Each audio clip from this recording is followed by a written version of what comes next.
स्वागत है आप सभी का आपके अपने इस चैनल स्टडी विद टाइगर पर। तो इसके पहले वाली जो क्लास में हमने आपको बताया था कि मगध जो साम्राज्य है उसका उत्कर्ष या उदय कैसे होता है, उसके राजनीतिक स्वरूप क्या थे, आर्थिक स्वरूप क्या थे और सामाजिक स्वरूप क्या थे, अर्थात किन स्वरूपों ने मगध राज्य के उत्कर्ष या उदय में प्रमुख योगदान दिया था। इसके बाद आज की क्लास में हम आपको पढ़ाएंगे मगध साम्राज्य का प्राचीन इतिहास, अर्थात मगध साम्राज्य की स्थापना कहाँ से शुरू होती है और उसके इतिहास क्या हैं। तो आइए इसी क्रम में आज हम देखते हैं कि मगध साम्राज्य का जो इतिहास है वह क्या है। तो सबसे पहले हम देखते हैं कि हमें पता है कि जो आपका मगध साम्राज्य है उसका वर्णन हमें पुराणों में मिलता है, महाभारत जैसे ग्रंथों में मिलता है और वेदों में मिलता है। अर्थात इसका जो वर्णन मिलता है अथर्ववेद में, पुराण में और महाभारत में। वेदों में अथर्ववेद तथा पुराण और महाभारत में हमें मगध साम्राज्य के बारे में वर्णन मिलता है। विद्वान बताते हैं कि जो किरात वंश थे, किरात वंश, इनका जो वर्णन है वो शायद ऋग्वेद में भी इनका वर्णन मिलता है, लेकिन इसकी प्रामाणिकता के बारे में अभी भी विद्वान जो है संशय में है, इसकी कोई प्रामाणिकता नहीं है। फिर भी अथर्ववेद में, महाभारत में और पुराणों में मगध साम्राज्य के बारे में वर्णन मिलता है। अब आइए हम इसके देखते हैं कि इसके जो शासक थे वो कौन कौन से थे। तो सबसे पहले हम जानते हैं कि जो मगध साम्राज्य का जो सबसे प्रमुख वंश था वह था आपका बृहदर्थ वंश, अर्थात सबसे जो प्राचीन वंश था मगध साम्राज्य का वह था आपका बृहदर्थ वंश।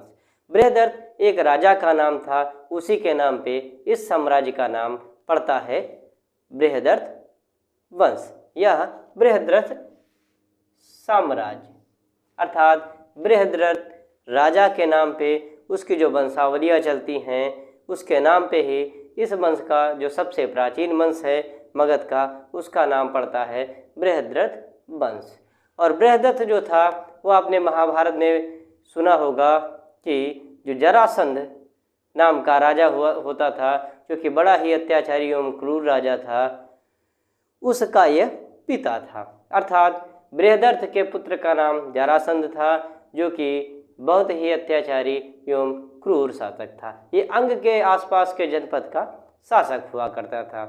बताया जाता है महाभारत में कि जरासंध जो था वो जो है आपके तिनके के 2 टुकड़ों से मिलकर इसकी उत्पत्ति हुई थी, इसलिए उन टुकड़ों को जब हम विपरीत क्रम में इस टुकड़ों को विपरीत क्रम में जब हम फेंकते थे तो फिर उसका निर्माण नहीं हो पाता था। ये उस समय के जो भगवान श्री कृष्ण थे उनको यह पता था कि जरासंध का निर्माण लकड़ी जो है तिनके से हुआ है, इसलिए इसको मारना इतना आसान नहीं है। इसलिए भीम द्वारा उसको चुनौती दी जाती है और भीम क्या करते हैं कि कृष्ण जी के बताने पे भीम इनके पैरों को फाड़कर, इनके शरीर को फाड़कर इनके 2 टुकड़े करके 2 विपरीत दिशाओं में फेंक देते हैं, जिससे इनके टुकड़े दोबारा नहीं जुड़ते हैं और जरासंध की मृत्यु हो जाती है। ऐसा महाभारत में बताया गया है। इसके बाद हम देखते हैं कि बृहदर्थ वंश की जब स्थापना होती है तो उसका राजा होता है आपका बृहदर्थ, और बृहदर्थ जो वंश होता है उसकी जो सबसे पहले राजधानी थी वो गिर ब्रिज थी। इसको वसुमती के नाम से भी जाना जाता था। इसके बाद देखते हैं कि इसी वंशावली में बृहदर्थ का पुत्र जरासंध, इसके बाद धीरे धीरे और राजा हुए जिनकी प्रामाणिकता और जिनके नाम के बारे में अभी भी संशय है, लेकिन बताया जाता है कि जो बृहदर्थ वंश था उसका जो अंतिम शासक था वह रिपुंजय था, जिसकी हत्या उन्हीं के अमात्य ने करके और एक नए वंश की स्थापना की, जिसे हम हर्यक वंश कहते हैं या उसे हम बिम्बसार वंश भी कहते हैं, क्योंकि बिम्बसार नामक राजा ने उस वंश की स्थापना की थी जो कि हर्यक वंश कहलाया। वो रिपुंजय जो कि बृहदर्थ वंश के अंतिम शासक थे, उसकी हत्या के बाद इस वंश की स्थापना होती है। अर्थात बिंबिसार ने जो हर्यक वंश की स्थापना की थी वह रिपुंजय की हत्या के बाद की थी। और इसी के साथ अब नए वंश की शुरुआत होती है जिसे हम हर्यक वंश कहते हैं। और हर्यक वंश का जो सबसे पहला शासक होता है जिसने इस वंश की स्थापना की है उसका नाम बिंबिसार होता है। अब हम देखते हैं कि हर्यक वंश के जो प्रमुख शासक थे वे कौन कौन थे। तो हर्यक वंश के जो प्रमुख 3 शासक थे, पहला बिंबिसार, फिर उसका पुत्र अजातशत्रु, फिर उसका पुत्र उदयन। ये जो 3 प्रमुख शासक थे जिन्हें इतिहास में जिनके बारे में जानकारी लेना बहुत ही उपयोगी है। तो आज हम उनको तीनों शासकों की छोटी छोटी जानकारियाँ आज आपको बताते हैं। तो सबसे पहले हम देखते हैं बिंबिसार के बारे में। इसने क्या किया, हर्यक वंश की स्थापना की और मगध साम्राज्य का विस्तार करना प्रारंभ किया। मगध साम्राज्य के विस्तार में इसने प्रमुख 3 नीतियों का पालन किया। सबसे पहली जो इसकी नीति थी साम्राज्यवाद के विस्तार की, वह थी मित्रता। दूसरी जो इसकी सबसे प्रमुख नीति थी वह थी मित्रता के बाद जो दूसरी प्रमुख नीति थी इसकी वह थी आपकी युद्ध।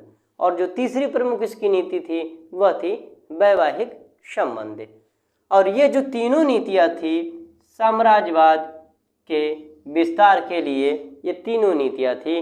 कहा जाता है बिंबिसार बहुत बड़ा राजनीतिक एवं कूटनीतिज्ञ था। उसने जब देखा कि हमारे चारों आसपास का क्षेत्र इस तरीके से है कि हमारे आसपास पड़ोसी के राजा भी शक्तिशाली हैं, तो क्यों ना किसी ऐसी नीति बनाई जाए या किसी ऐसी नीति का निर्माण किया जाए जिससे आसानी से मगध साम्राज्य का विस्तार भी हो सके और मगध साम्राज्य की सीमाएं और मगध साम्राज्य जो है आपका सुरक्षित भी रहे। तो इसके लिए जो 3 नीतियाँ अपनाई वह थी युद्ध, मित्रता और वैवाहिक संबंध, जिसमें से युद्ध और मित्रता ये प्रायः इसका चलता रहा, लेकिन जो सबसे महत्वपूर्ण इसकी नीति थी वह थी वैवाहिक संबंध। वैवाहिक संबंध में इसने क्या किया, सर्वप्रथम कौशल राजकुमार प्रसेनजीत की बहन कौशला देवी से शादी की। इससे कौशल का क्षेत्र से दहेज के रूप में प्राप्त हुआ, साथ साथ कौशल से जो इसकी सीमाएं लगती थी वह अब सुरक्षित हो गई थी। दूसरा इन्होंने क्या किया कि वैशाली के लिच्छा प्रमुख चेटक के पुत्री चेलना से शादी की। इसलिए वैशाली के भी कुछ राज्य इनको दहेज में मिले और वैशाली के पास की भी सीमा जो थी वह सुरक्षित हो गई। तीसरा इसी क्रम में इन्होंने क्या किया कि मद्र की राजकुमारी खेमा से शादी की। मद्र की राजकुमारी खेमा से शादी की। अर्थात बिंबिसार ने अपने साम्राज्य विस्तार में 3 शादियाँ की और इन तीनों शादियाँ की अपने पड़ोसी राजाओं से, ताकि इसकी जो सीमाएं हैं वह सुरक्षित रह सके और उसके साम्राज्य का विस्तार आसानी से हो सके। मित्रता में इन्होंने क्या, अवंती के जो राजा थे प्रद्योत, एक बार अवंती के राजा प्रद्योत की तबीयत बहुत खराब हुई और उनका बचना नामुमकिन सा लगने लगा। ऐसा लगा कि अवंती के जो राजा प्रद्योत हैं उनकी मृत्यु हो जाएगी।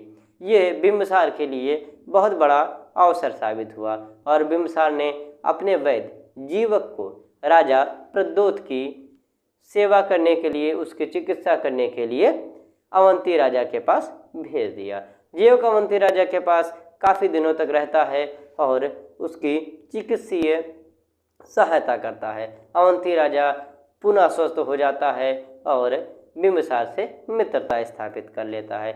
उस समय अवंती जो था वो बहुत बड़ा साम्राज्य अवंती भी था, बहुत शक्तिशाली था, क्योंकि अवंती के पास भी लोहे के खान पाए जाते थे। इसलिए अस्त्र शस्त्र, उसकी सेना सुसज्जित थी, अस्त्र शस्त्र भी उसके पास बहुत अच्छे किस्म के थे। इसलिए जो वो राजा था थोड़ा प्रभुत्वशाली था और इनका अच्छा प्रतिद्वंदी था। लेकिन जीवक जो चिकित्सक था राजा प्रद्योत के यहाँ गया बिंबिसार की तरफ से और उसने बिंबिसार को स्वस्थ कर दिया। इससे अवंती के राजा प्रद्योत ने बिंबिसार की तरफ मित्रता का हाथ बढ़ाया और दोनों के बीच मित्रता और संधि हो गई कि एक दूसरे का जो प्रदेश है वह अक्षुण्ण रहेगा, किसी बाहर का आक्रमण, किसी विदेशी का आक्रमण हम अपने प्रदेश से नहीं होने देंगे और आपके प्रदेश की सीमाएं सुरक्षित रहेंगी। तो इन तीनों नीतियों का पालन करते हुए बिंबिसार ने मगध साम्राज्य का विस्तार बहुत अधिक क्षेत्रों तक कर दिया। इसके बाद देखते हैं कि बिंबिसार का पुत्र जो होता है वह अजातशत्रु होता है। अजातशत्रु कहा जाता है कि अजातशत्रु को हम कुड़िक के नाम से जानते हैं। अजातशत्रु को हम कुड़िक के भी नाम से जानते हैं।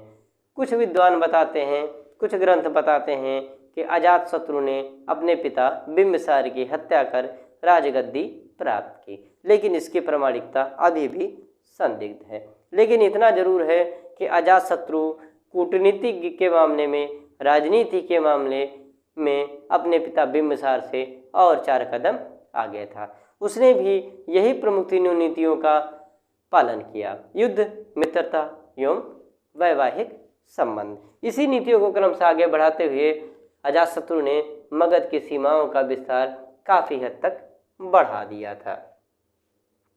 कहा जाता है कि कौशल की राजकुमारी वाजिरा से इन्होंने शादी की थी, क्योंकि एक बार कौशल के राजकुमार नाराज हुए और उन्होंने मगध पर आक्रमण कर दिया। फलस्वरूप दोनों सेनाओं के बीच में युद्ध हुआ और अजातशत्रु को बंदी बना लिया गया। लेकिन इसके बाद दोनों में पुनः संधि हुई और अजातशत्रु की शादी कौशल राजकुमारी वाजिरा से कर दी गई और दहेज स्वरूप कुछ प्रदेश इनको दान में दिए गए। इसके बाद सबसे बड़ा जो इसका कार्य था अजातशत्रु का, वैशाली को आक्रमण कर अपने राज्य में मिलाना। वैशाली एक गढ़ राज्य था और इस पर आक्रमण करके उन्होंने अपने राज्य में मिला लिया, क्योंकि बताया जाता है कि वैशाली गणराज्य की जो सबसे बड़ी शक्ति थी वो थी इनकी एकता। इस एकता को जो है इसके मंत्री, अजातशत्रु के मंत्री वत्सकार ने उसकी एकता को तोड़ दिया। एकता को तोड़ने के बाद उस पर आक्रमण किया और उसको अपना जो है अपने प्रदेश में शामिल कर लिया। अजातशत्रु के बाद अगला जो नंबर आता है प्रमुख शासक का, उनका नाम उदयन है। उदयन कहा जाता है कि उदयन ने भी अपने पिता की हत्या की, अर्थात अजातशत्रु की हत्या की और राजगद्दी प्राप्त की। उदयन का एक नाम उदयभद्र भी मिलता है। उदयन की जो प्रमुख उपलब्धियां रही ये है कि उदयन ने पाटलिपुत्र नामक एक नए नगर की स्थापना की। साथ साथ अब इन्होंने क्या किया कि पाटलिपुत्र को राजधानी बनाया, अर्थात पाटलिपुत्र जो पहली राजधानी बनी वो उदयन के कार्यकाल में बनी। तो हमने जब देखा कि मगध वंश में सबसे जो बड़ी बात थी, बृहदर्थ वंश के बाद हर एक वंश जब आपका स्टार्ट होता है तो हर एक वंश में जो पहला राजा होता है बिंबिसार होता है। उसकी हत्या करके उसका पुत्र अजातशत्रु गद्दी प्राप्त करता है, उसकी हत्या करके उसका पुत्र उदयन गद्दी प्राप्त करता है। अर्थात पितृहत्या का जो क्रम है ये क्रमशः चलता रहता है। धीरे धीरे इसी क्रम में देखते हैं कि अब कुछ और वर्षों के बाद मगध साम्राज्य की जो अपनी सीमाएं थी उदयन के कार्यकाल में, जो मगध राज्य की सीमाएं थी वो स्थिर हो गई थी। अर्थात उदयन ने मगध साम्राज्य का विस्तार नहीं किया, लेकिन मगध साम्राज्य की सुदृढ़ता बनाए रखी। अर्थात ना तो मगध साम्राज्य का विस्तार किया गया और उसकी सीमाएं सुरक्षित रखी गई। उदयन के बाद जितने भी शासक हुए वो बहुत ही कमज़ोर साबित हुए और धीरे धीरे हर्यक वंश का पतन हो जाता है। हर्यक वंश के क्रम में उदयन के बाद जो हर्यक वंश का सबसे अंतिम जो राजा था उसका नाम नागदशक था, जो कि उदयन का पुत्र था। नागदशक की हत्या उसके अमात्य जो है शिशुनाग ने करके एक नए वंश की स्थापना की, जिसे शिशुनाग वंश के नाम से जाना जाता है। तो कल के क्लास में हम आपको बताएंगे शिशुनाग वंश के बारे में। इसके बाद क्रमशः हम आपको पढ़ाएंगे जो आपके मगध साम्राज्य के राजनीतिक स्वरूप, आर्थिक स्वरूप एवं इसकी अपनी विशेषताओं के बारे में। इसके बाद हम आपको बौद्ध धर्म और जैन धर्म के बारे में बताएंगे। तो आज की क्लास हमारी यहीं समाप्त होती है। हम आपसे मिलते हैं अगली क्लास में। जय हिंद, जय भारत। ये स्टडी विद टाइगर आपका अपना चैनल है। इसे ज़्यादा से ज़्यादा लाइक करें, शेयर करें एवं सब्सक्राइब करें।